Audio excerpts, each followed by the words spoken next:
Buenos días a todos, muchas gracias a Presid por la invitación a ser parte nuevamente de una UPA. Es un gusto para mí estar presente hoy. Eh, y la idea es discutir con ustedes algunos modelos ganaderos que están acoplados a planteos agrícolas. Les saco los adjetivos puestos más por un objetivo de empezar a pelearnos en forma amistosa, como siempre en la parte agrícola con los ganaderos.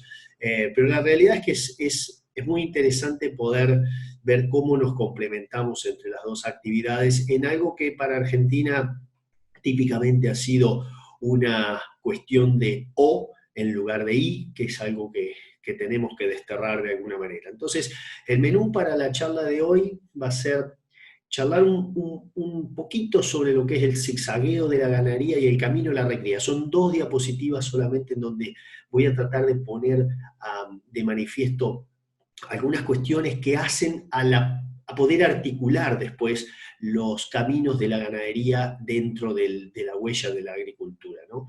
Y me voy a concentrar en presentar tres modelos posibles, seguramente haya más, en donde vamos a mostrar de empresas reales planteos que tienen que ver con pastoreo con suplementación, otros tipos de sistema en pastoreo con silaje de autoconsumo y recrías en confinamiento, en donde lo que se está buscando más que nada es poder ir ocupando algunos campos que antes eran solamente agrícolas, no solo por riqueza de tierra, sino también por déficit de personal, en donde tratamos de utilizar algunos tiempos muertos de la agricultura o algunos nuevos modelos agrícolas que se están generando, como el caso del uso de cultivo de servicios, para utilizarlos en pos de hacer una ganadería que me permita a mí tener un margen global mucho mayor comparativamente a hacer una sola de las actividades. Para finalizar con algunas conclusiones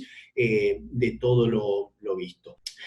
Yo quería pasar algunas reflexiones dentro de la ganadería. Uno escucha a diario hablar sobre que hay que aumentar el stock de ganado. O sea, típicamente si uno lo racionaliza a este concepto, si aumentar stock de ganado no es tan probable, ¿sí? Es posible, como todas las cosas, o casi todas las cosas es posible, pero no es tan probable, porque cuando se hace un balance forrajero a nivel nacional de la cantidad de oferta de forraje que hay versus la cantidad de ganado que hoy tenemos, estamos bastante en equilibrio, sin tomar en cuenta todavía el grano que constituye entre un 10 y un 12%, no mucho más, del alimento que se le entrega a los animales durante todo su ciclo de vida. Entonces, tratar de decir vamos a aumentar nuestra producción a base de aumentar stock no es tan probable, e inclusive está todo el tema de una expansión de frontera ganadera que hay que tenerlo bien en cuenta porque no está tan ni socialmente ni ambientalmente es tan sostenible esa idea. Entonces,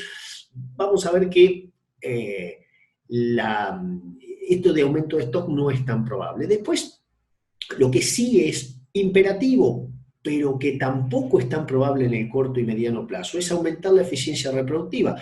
Si nosotros vemos que desde el año 45 hasta hoy no hemos podido superar el 63 o 64% de destete, claramente no es, tampoco vemos un escenario que en los próximos 5 años estemos en el 80. O sea, es muy poco probable que eso ocurra, más aún cuando tenemos mucho ganado de cría en manos de productores cuyo primer objetivo es tenencia y sostén de valor, no es productividad lo que están buscando. Entonces, cuando el objetivo del empresario no es el de buscar una eficiencia reproductiva, claramente te está diciendo que no es tan probable aumentar esa eficiencia reproductiva. A nivel individual sí, a nivel regional y nacional es lo que estoy hablando. Entonces, la clave, en mi opinión, pasa por aumentar el peso de lo ya logrado. O sea, si yo ya logré este 64% de destete, bueno, tratemos de darle más peso para que la producción pueda ir aumentando a partir, en el corto plazo, mientras otras variables se acomodan, pueda ir aumentando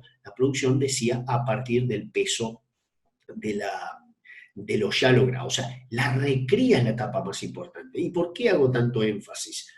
Porque además de eficiente, ¿sí? Ese como proceso y como periodo, por el tipo de tejido que se depone, que es tipo muscular y óseo principalmente, eh, permite ingresar con animales que no son tan sedentarios como una vaca de cría. Permite ir moviéndolos más a los animales y esto permite a su vez ingresar en planteos agrícolas en donde por ahí vos tenés una ventana de 4 meses o de 5 meses de pastoreo y después se tienen que ir los animales. Y con la recría lo podés hacer. Con la terminación es mucho más, si se quiere, rígido, y con la cría ni te digo, porque la vaca debería moverse lo menos posible alrededor de los campos. Entonces, ahí es, por eso también empiezo a ver una convergencia entre los planteos de recría, que son muy necesarios, y los planteos agrícolas, en donde por ahí tenés ventanas de utilización, y hay otras veces que la ventana se cierra y tenés que disparar. Si va o viene la ganadería, o sea, cuáles son las tendencias. Bueno, esto solamente para mostrarles la foto del primer semestre de 2019 versus la foto del primer semestre de 2020 en términos de faena, ¿sí? De faena machos y hembras. Fíjense ustedes que en 2019, ha terminado el primer semestre, había una pequeñísima ventaja a partir a favor de la faena de hembras, eran 100.000 cabezas en 3 millones, digamos, estás hablando del 3%, pero ya había mucha gente hablando de una liquidación y todo eso, que todavía no se verifica en la realidad. Eso en el segundo semestre de 2019 se dio vuelta, los machos empezaron a aparecer, porque en realidad esa mayor faena de hembras inicialmente estaba dado porque los machos estaban en recría. ¿Sí?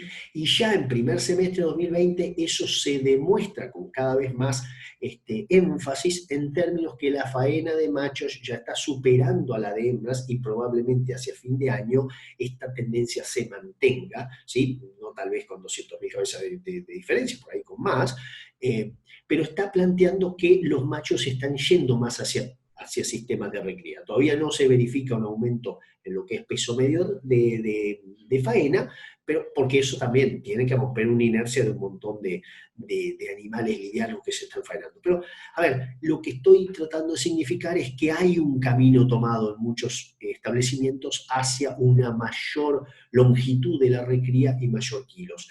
Entonces, eso me vuelve a dar un puntito hacia mi molino, digamos, en cuanto a la discusión, en términos de decir, bueno, mirá, yo estoy viendo esa tendencia, vamos a meternos en modelos de recría que tengan la flexibilidad suficiente para ingresar en esos planteos de agricultura y poder trabajar. Entonces, también tenemos que plantear lo que serían las bases conceptuales del modelo. A ver, yo para complementarme con agricultura, y esto lo hacemos en todos los campos que se trabaja, hay un irrestricto respeto por las fechas de entrada y salida. Si el agrónomo que está a cargo de la agricultura y el empresario saben que mi modelo ganadero tiene que adaptarse a las fechas de entrada y de salida para, de alguna manera, poder cumplir mi parte del contrato. Yo no estoy acá para sacarle rinde a la agricultura que sigue. Entonces, si me dicen 30 de septiembre, yo tengo que estar pensando ya el 15 de septiembre, empezar a mover las patitas, porque el 30, como último día de todos, me voy. O sea, acá tiene que estar clarito que esto no es tratar de ir robándole días y negociar, pichulear, como decimos habitualmente en la jerga vulgar. Acá tengo que tener un irrestricto respeto. Aprovechamiento educado. Debo evitar los pisoteos excesivos. Tenemos mucha gente en agricultura que ha probado que pisoteos excesivos tienen consecuencias sobre rendimientos en cultivos posteriores. En algunos casos no se da, pero acá yo quiero también resaltar la palabra educado. Vamos a hacer un aprovechamiento en donde podamos sacarle algo a ese campo. No es lo mismo hacer un pastoreo de un cultivo de servicios en Huincarrerancó que el 9 de julio o que en Trenquelauquen. Entonces, claramente tiene que ser educado de acuerdo a la zona en que estamos, ¿ok?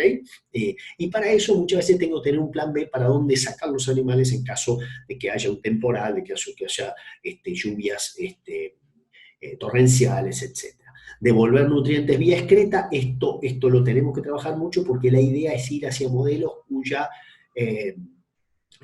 disminuyendo las caminatas y disminuyendo esas devoluciones de excreta localizadas en lugares cerca de las aguadas. Tenemos que ir hacia sistemas cuya las aguadas estén lo más cerca posible de las parcelas, no necesariamente dentro de las parcelas, porque eso es todo un tema, pero sí buscar que los animales devuelvan vía excreta parte de lo que están consumiendo ahí. Mejorar condiciones de suelo y dar estabilidad al sistema vía pasturas perennes también, eso ya es una negociación extra por sobre lo que hablábamos de cultivo de servicios, pero creo que es parte del camino además para estabilizar parte de los modelos y demostrar nuevamente que Argentina es un país circular y muchas cosas en agricultura a nivel global son circulares. Estuvieron en algún momento en los 70, en los 80, muy arraigados, cambiaron hacia a una suerte de intensificación de una sola actividad y después retornan porque se ve que al fin y al cabo estaban proveyendo o que son formas de recuperar algo de materia orgánica, algo de carbono, algo de nutrientes a un suelo. Y la condición además sine qua non, porque estamos en un negocio, si yo para hacer filantropía me voy a la iglesia, decía, el planteo tiene que ser rentable. ¿Ok? Entonces tengo que meter una ganadería que además me deje plata. O sea, si lo voy a hacer para cumplir con mi sueño, un hobby, me compro 3 animalitos, los tengo en un patio y les doy todo lo que quieren. Pero acá tiene que ser un negocio. Entonces vamos a entrar directamente dentro de los sistemas en donde uno de ellos, ninguno le va a llamar la atención, salvo uno tal vez, le va a llamar la atención como, wow, se inventó un nuevo modelo. No, no, son modelos que ya se utilizan, pero que están focalizados dentro de casos de planteos reales de producción, planteos no muy grandes, pero súper intensivos, que es lo que también uno ve en los planteos agrícolas de alta producción, digamos, una intensividad en el uso de los recursos muy interesante. Entonces esto nada nuevo, un pastoreo horario más suplementación con mix. En el caso, o los modelos que voy a contar, están todos metidos dentro de una misma empresa, aunque, o son sacados también de estos datos de la misma empresa, aunque están repartidos en muchos campos que uno visita. Entonces, decía, pastoreo horario más suplementación con mixer. Una de las claves del sistema de suplementación es que los animales, cuando hacen pasan por el pastoreo horario, luego van a algún tipo de ensenada, en este caso es un monte que da a una laguna, que es si se quiere, natural, y se les entrega una cantidad, en este caso de silaje de maíz, digamos, complementa la ingesta de forraje que han tenido en las horas de pastoreo. O sea, la cantidad de suplementación es función de lo que pudieron comer. Eso con silajes se puede hacer. Tenemos también la opción de utilizar grano húmedo de maíz, ¿sí? En lugar de hacer los silajes de planta entera, hacemos una parte como grano húmedo de maíz, lo que le implementaría un poquito más de energía y ahorraría un poco de volumen. O sea, un silaje de planta de maíz tiene 35-36% de materia seca, que es lo que buscamos habitualmente en estos sistemas, mientras que el grano húmedo tiene 70% de materia seca. Entonces, ahí casi que estás duplicando la cantidad de materia seca por kilo que estás poniendo cada vez que llenas el mixer. Pero, ¿qué pasa? El grano húmedo nutricionalmente es mucho más denso energéticamente que el silaje, entonces puedo estar llegando al punto de engordar animales o hasta tener problemas de acidosis. Entonces, lo estamos utilizando como una suerte de fusible para achicar los volúmenes de silo o si tengo que acelerar el ritmo de engorda de esos animales y ahí es donde puede entrar el grano húmedo. Tiene que estar muy simple, o sea, está para ser extraído en bolsas y ser entregado en este planteo, ¿no? Los números de esto, el modelo que les explicaba recién, pastoreo horario de verdeo, se hace un muy poquito de avena para el primer pastoreo de esos verdeos y después pasan a ryegrass según la tasa de crecimiento, pero sobre todo el ryegrass termina siendo el rey aquí en este sistema. La suplementación es de acuerdo al diferencial de requerimiento de consumo, claramente. Y hoy, caso de hoy, de esta empresa que me estoy haciendo, digamos, la historia sobre esto, son 870 animales, 250 kilos, a hoy ingresaron con menos kilos, claramente, en 65 hectáreas de ryegrass, que hoy mostraban, esta semana se estaban mostrando unos 2.200 kilos de materia seca por hectárea, y hay también 23 hectáreas de pasturas de alfalfa y pastobillo que no están ocupadas hoy, 12 son del año pasado, 11 son del año, de este año 2020, en donde lo que se va buscando es perennizar buena parte de ese planteo, ¿sí? Para reducir nuestra dependencia meramente de la avena sobre todo, ¿sí? Que es más errática y se enferma un poco más en ese caso en particular. ¿Sí? Yo no puedo opinar mucho de la fitopatología en estos casos porque no tengo preparación, pero lo que vemos es que se enferma un poco más y es más errática en la parte de los primeros pastoreos. Entonces, yo buscando un ADPV objetivo en esta alta carga, sin presión de finalización, porque tiene que estar claro que este sistema es un sistema preparado para recriar animales y a lo sumo por ahí tratar de terminar alguna hembra, pero no es este digamos, el motivo principal. Esto está para recriar machos que después se van a un feedlot y todo esa superficie de verdeos que recién veían pasa a maíz probablemente o a soja, algunas partes en donde se busca ingresar en el ciclo agrícola, ¿verdad? El modelo, además, dentro de esos pastoreos, esos pastoreos diarios por hora tiene a su vez 3 divisiones con velas automáticas. ¿Por qué hago el énfasis acá en las velas automáticas? Porque estos son sistemas que tienen que manejarse con la mínima cantidad de gente posible y como son campos chicos y algunos están separados, yo no puedo tener un 24 horas de atención en eso. Entonces necesito ir simplificando procesos lo más que pueda. Uno cuando recorre algún campo en Estados Unidos, campos por ahí en Australia o Nueva Zelanda, encuentra muchos diseños pequeños pero altamente intensivos. En esos casos muchas veces lo que estás viendo vos es una simplificación y automatización de algunos procesos cuyo primer objetivo es acostumbrar al animal. No es que el animal se acostumbra a esta vela automática que se levanta 3 veces por día, realmente te olvidás, o sea, te ganás muchísimo tiempo de traslados o de atención al personal a un detalle bastante ínfimo que es la vela. Nosotros en esto tenemos que también ser bien serios, porque en campos agrícolas muchas veces no tenemos gran disponibilidad de personal, que antes cualquier cosa la suplíamos con personal, mandamos uno para allá, uno para acá, uno para así. Hoy no tenemos eso y tampoco lo necesitamos, si se quiere, teniendo las tecnologías como las que estoy mostrando en este momento. Y es muy importante porque mejoramos mucho más el aprovechamiento del pasto. O sea, la pata que falta, que yo en parte mencioné, que eran las pasturas, entra también por otro punto, ¿sí? Porque yo cuando entrego este verdeo, ¿sí? La cabeza de estos animales que venían en pastoreo y suplementación pasa directamente a un corral de terminación. ¿Por qué el corral de terminación? Porque es la forma de transformar ese grano en carne y fletear o hacer menos fletes de camión. Es una forma de aprovechar el diferencial entre el valor de puerto y el valor de, ¿cómo es? Digamos, del grano que tengo, ese diferencial, decía. Y después lo que es importante también es que los cola, si entro con la pastura, los cola pueden quedar en la pastura de alfalfa pastobillo para meter kilos hasta enero, ¿sí? Esos que quedaron un poquito más livianos van a seguir en pastura, ¿sí?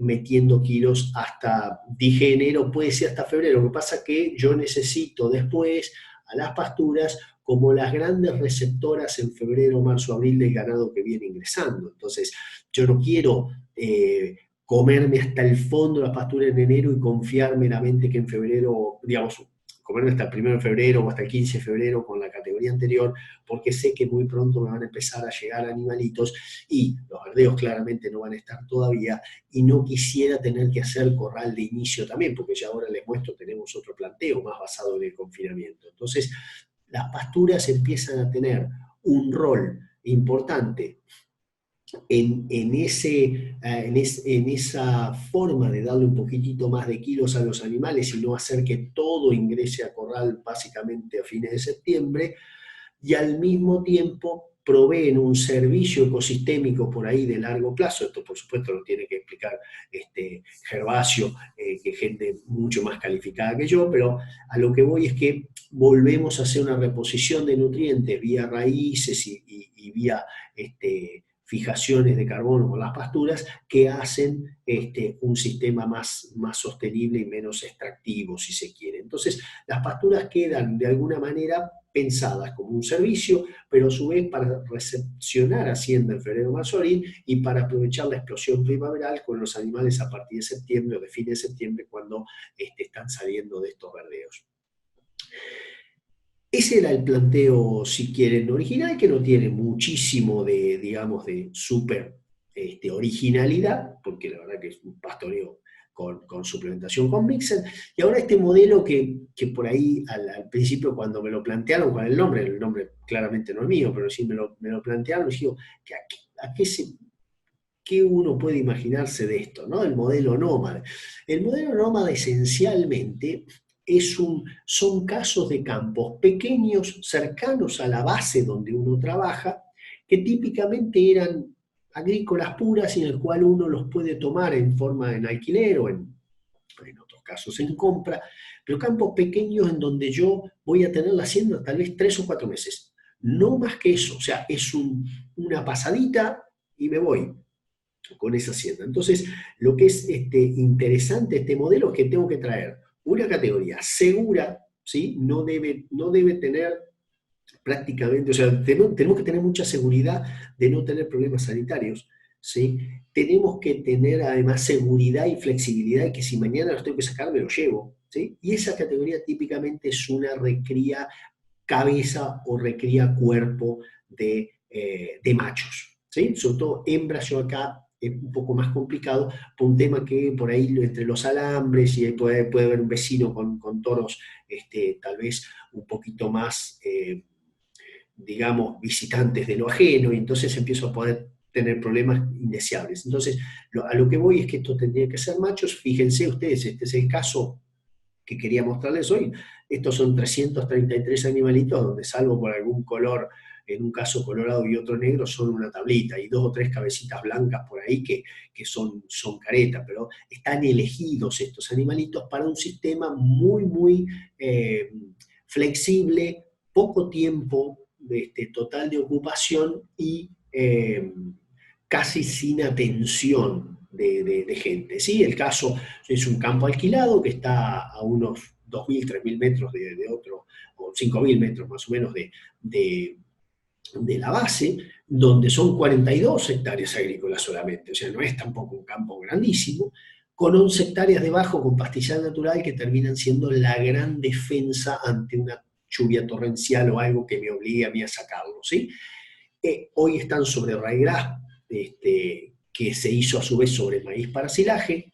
Esto va a soja, o sea que el 1 de octubre se tienen que ir los animales, 140 kilos de MAP a la siembra, 333 cabezas elegidas del pool de lo que son las recrías. La recría cabeza se quedó en el pastoreo con suplementación, la recría cuerpo viene acá, estos 333 arriba 225 al inicio, ese fue el punto de corte que se le puso, con parcelas diarias de 0,4 hectáreas que tienen a su vez subdivisiones con, con vela automática. 100 kilos de urea post pastoreo, eso también no se negocia porque tenemos que lograr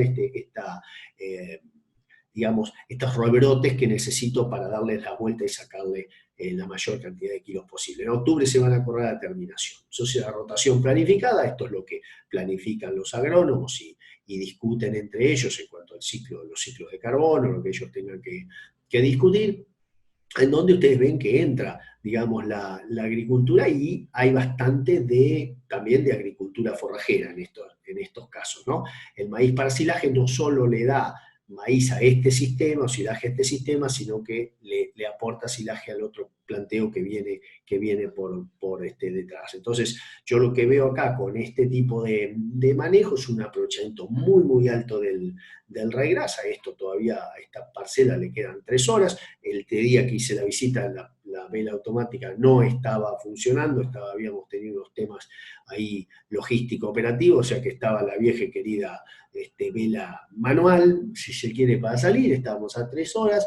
Fíjense ustedes esto, a mí me sorprendió, tal que lo puse enseguida en una foto en Twitter, me pareció muy, muy interesante, si algún debate, si eran micorrizas, si eran alguno inclusive raíces, esto se los dejo a los agrónomos, pero en realidad la verdad es que la riqueza del suelo y todo lo que yo le estoy devolviendo al suelo con este cultivo en términos de control de malezas, pero además de raíces y de micorrizas, es espectacular, me parece a mí. En un suelo bien nutrido, siempre verde, la verdad que ese concepto que tanto nos ha enseñado Gervasio y otros referentes ha sido espectacular de verlo en la realidad. Esto es la parcela a donde iban a entrar al otro día los animales. Esto es un ejemplo que me pasaron, digamos, a mí me asusta mucho este tipo de remanentes, yo creo que ahí nos habíamos pasado un poquito, y en el mismo lote, el mismo espacio del lote, a los 30 días de rebrote con 0 milímetros, tenemos esto, o sea, algo hay en esas raíces explorando y sacando agua de donde no hay, porque no hubo aporte de agua, acá no hay riego tampoco, o sea que las raíces y su exploración hicieron que este rebrote en 30 días en invierno, como esto junio-julio, con temperaturas frescas, pudieran estar empezando a estar en condiciones para ingresar nuevamente al pastoreo.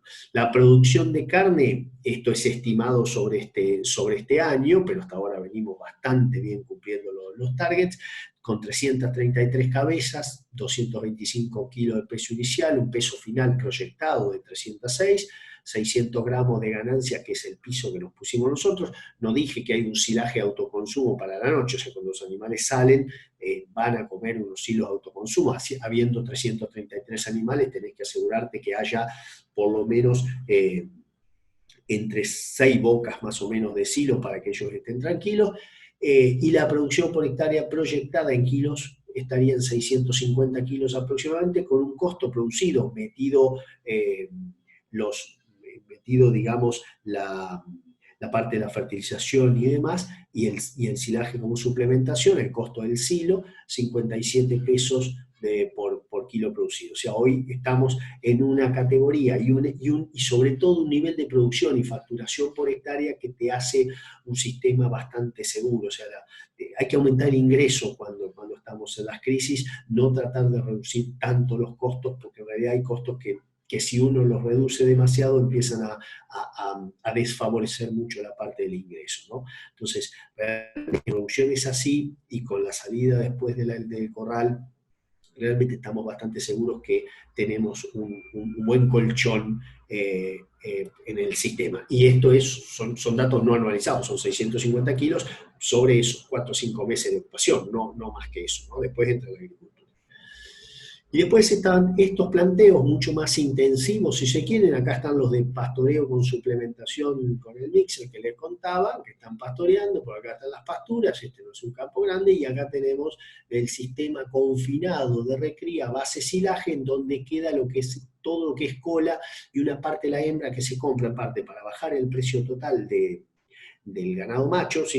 Es como que lo bajas un poco, y a su vez, estos decía, los más livianos que quedan con mayor control de su consumo, en una dieta que se basa en silo de maíz de autoconsumo, caben las bolsas, ¿sí? Y silo de chapa contiene un concentrado proteico mineral que a su vez tiene limitadores de consumo. ¿Sí? No es solamente sal común lo que tiene, sino tiene otros limitadores de consumo que lo que permiten es tratar de asegurar que los animales no se van a comer una torta de esta comida, inclusive tampoco tiene maíz, o sea que o cereales, o sea que no debería ser un problema la acidosis o el empacho, pero yo no lo necesito a eso, necesito proteína para complementar el silo maíz, que a su vez, ya me olvidaba, a su vez tiene urea inoculada al momento de la confección. El silaje de maíz ya viene con urea inoculada al momento de la confección, tal que el nivel proteico del silaje yo lo estoy levantando para entonces tener una dieta cuya relación proteína-energía sea alta y permita justamente hacer dietas de crecimiento. La descripción, ya esto se los comentaba, los módulos tratan de no ser de más de 300 cabezas, porque es un tema manejar lotes de más de 300 cabezas, empezar rápidamente a perder la visión quirúrgica del animalito que no come, del animalito que empezó a sumirse, el animalito que tiene alguna lagrimita que va a derivar después en una queratoconjuntivitis, todo ese tipo de cosas que uno las tiene que tener muy, muy en cuenta. La complementación, lo decía, y ya le pongo una DPB target de 800 gramos porque tengo no solo un alimento más caro, sino una seguridad de consumo y de que nunca le va a faltar, bastante más alta que los otros planteos. Entonces yo también estoy buscando una recuperación en peso y que se pague, ¿no? Entonces hoy tenés 810 cabezas en ese sistema, 200 kilos de peso inicial, o sea, eran más livianos. Fíjense que también acá hay un punto que no había comentado. El peso medio de compra no es bajo, se intenta ir a pesos un poco más altos. Eso me permite ahorrar tiempo en las recrías y llegar un poco más pesado después al corral de terminación para darle los últimos kilos solamente. El peso final esperado es en una parte para recría, porque algunos animalitos van a ir tal vez a pastura, otros animalitos van a ser hembras que se van a terminar directamente en ese planteo. Entonces, acá hay un mix de todo. Hay animales capaz de 290 kilos machos que se van al feedlot y otras hembras que quedan ahí en terminación en ese mismo planteo. Están los targets y el costo del kilo producido con buenos rendimientos de silaje de maíz e incluyéndole también el corrector, no está más arriba de 65 pesos el kilo producido, ¿sí? Entonces, la verdad, esto ya tiene el operativo por día, digamos, como que fuera la hotelería, se paga también para hacer comparaciones justas, ¿no? Estos son datos de hoy en pesos, o sea, lo podríamos haber puesto en dólares, pero después tenés el lío de qué dólar vas a utilizar, y yo no quiero entrar tanto en esos debates al principio.